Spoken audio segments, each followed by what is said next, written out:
بسم اللہ الرحمن الرحیم۔ السلام علیکم، میں ہوں اقبال سحر اور آپ دیکھ رہے ہیں ریئل نیوز ورلڈ۔ ناظرین، افغانستان کے وفاقی دارالحکومت کابل میں چینیوں کے مسکن ہوٹل پر حملہ کرنے والے 3 حملہ آوروں کو ہلاک کر دیا گیا ہے۔ افغانستان میں طالبان کے زیر انتظام سیکیورٹی فورسز نے دارالحکومت کابل میں چینی شہریوں کے مشہور ہوٹل پر دھاوا بولنے والے 3 حملہ آوروں کو ہلاک کر دیا ہے۔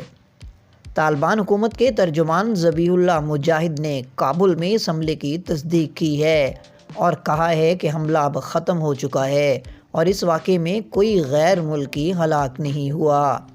ذبیح اللہ مجاہد کا مزید کہنا تھا کہ البتہ 2 افراد نے حملے سے بچنے کی کوشش میں ہوٹل کی بالکونی سے چھلانگ لگا دی تھی اور وہ نیچے گر کر زخمی ہو گئے۔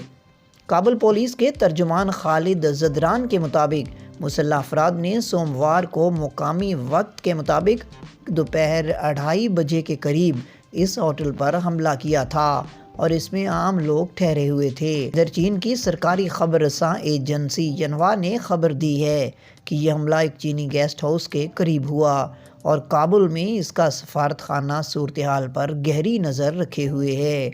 چینی سفارت خانے نے فوری طور پر کوئی بیان جاری نہیں کیا۔ مزید اپڈیٹ کے لیے ہمارے ساتھ وابستہ رہیں۔ اگر آپ نے ہمارے چینل کو سبسکرائب نہیں کیا تو پلیز کر دیجئے اور بیل آئیکن کو پریس کرنا مت بھولیے تاکہ ہماری نئی ویڈیو کا نوٹیفیکیشن بر وقت آپ تک پہنچ سکے۔ کامنٹ باکس میں اپنے خیالات کا اظہار کیجئے۔ اسلام زندہ باد، پاکستان پائندہ باد۔